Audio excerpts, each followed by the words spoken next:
तो हेलो दोस्तों, आज हम लोग शुरू करने वाले हैं कक्षा 11 का इतिहास का पहला चैप्टर का ऑब्जेक्टिव क्वेश्चन। उस चैप्टर का नाम है लेखन कला और शहरी जीवन। ठीक है ना। तो इसमें हम लोग ऑब्जेक्टिव क्वेश्चन को आज जानने वाले हैं, जो कि टॉप 20 ऑब्जेक्टिव क्वेश्चन होने वाला है। ठीक है। और सभी का सभी ऑब्जेक्टिव प्रश्न हम लोग का क्या होने वाला है, महत्वपूर्ण होने वाला है। ठीक है ना। तो चलिए हम लोग फटाफट क्वेश्चन को शुरू करते हैं और आगे आपको बताते हैं किस प्रकार का ये क्वेश्चन है। तो पहला नंबर का क्वेश्चन हम लोग को दिया गया है, मेसोपोटामिया की पहली ज्ञात भाषा क्या थी? ए नंबर अरमैकर, बी सुमेरियन और बी सुमेरियन और सी अकमदक और डी अकमरीन। ठीक है ना। तो इसका आंसर हम लोग का हो जाएगा ऑप्शन नंबर बी। ठीक है ना, ऑप्शन नंबर बी। ठीक है। 2 नंबर का क्वेश्चन है, निम्नलिखित में से प्राचीनतम सभ्यता कौन सा है? तो दोस्तों ए बी सी और डी। ए में है मिस्र, बी में है चीन, सी में है सिंधु घाटी और डी में है मेसोपोटामिया। तो सबसे प्राचीनतम क्या है? मेसोपोटामिया। क्या है? मेसोपोटामिया। ठीक है ना। तो हम लोग का तीसरा नंबर का क्वेश्चन होने वाला है कि मेसोपोटामिया की आरंभिक सभ्यता कौन सी थी? ठीक है ना। Option number A, option number B, option number C और ऑप्शन नंबर डी। ठीक है ना। तो इसका आंसर हम लोग का हो जाएगा ऑप्शन नंबर ए। क्या हो जाएगा आंसर? ऑप्शन नंबर ए। ठीक है ना। इसका हो जाएगा आंसर ऑप्शन नंबर ए। चौथा नंबर का क्वेश्चन क्या है, मेसोपोटामिया की सभ्यता किस नदी के किनारे विकसित हुई है? ठीक है ना। अगर आपको पता है तो इसका जवाब कमेंट बॉक्स में जरूर दीजिएगा। ठीक है ना, कि मेसोपोटामिया की सभ्यता किस नदी के किनारे विकसित हुई थी? तो दोस्तों आपको पता होगा, ए नंबर पे ऑप्शन क्या दिया है? दजला, बी नंबर पे फरात, सी नंबर पे नील। तो इसका आंसर डी में क्या दिया है? दजला और फरात। तो इसका आंसर हो जाएगा आपका ऑप्शन नंबर डी। क्या है? दजला और फरात। क्या है? दजला और फरात। ठीक है।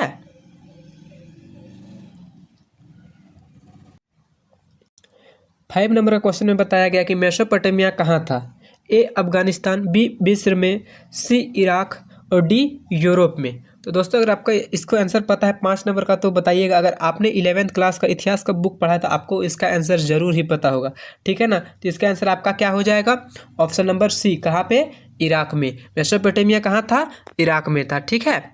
6 नंबर का क्वेश्चन क्या है, निम्न में से किस वर्ष दक्षिण मेसोपोटामिया का सबसे प्राचीन मंदिर की स्थापना की गई है?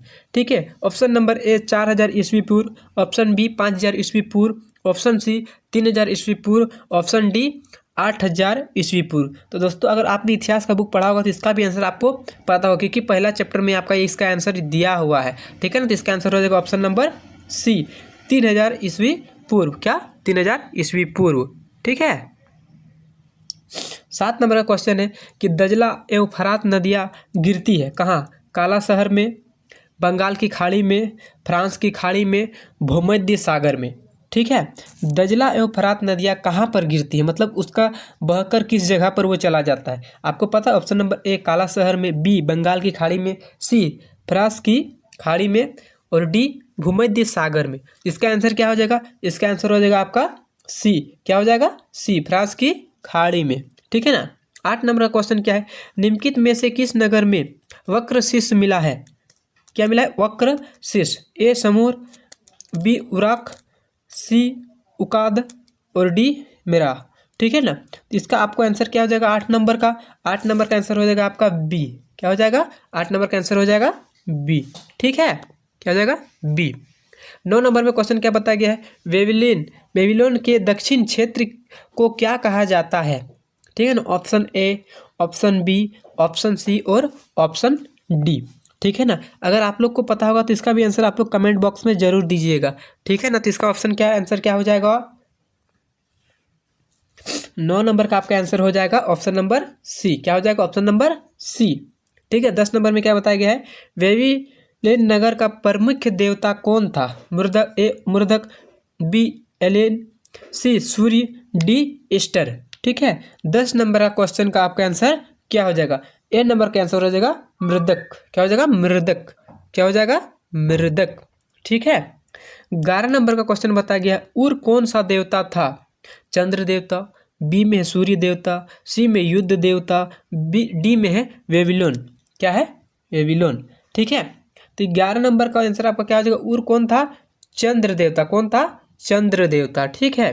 12 नंबर का क्वेश्चन क्या है, निम्नलिखित नगर किस सभ्यता में स्थापित था? Option number A Sumeria, B Assyria, C Babylonia, D Sindhu घाटी। ठीक है, तो 12 नंबर का आपका आंसर क्या हो जाएगा? Option number B Assyria. क्या हो जाएगा? असीरिया। ठीक है ना। 13 नंबर का क्वेश्चन क्या बताया गया कि इराक के एक प्राचीन शासक का नाम बताइए। अगर आपको पता होगा तो इसका भी आंसर आप लोग कमेंट बॉक्स में जरूर दीजिएगा, क्योंकि एक का नाम पूछा है, प्राचीन शासक का नाम बताइए, एक प्राचीन शासक का नाम बताइए। ठीक है ना।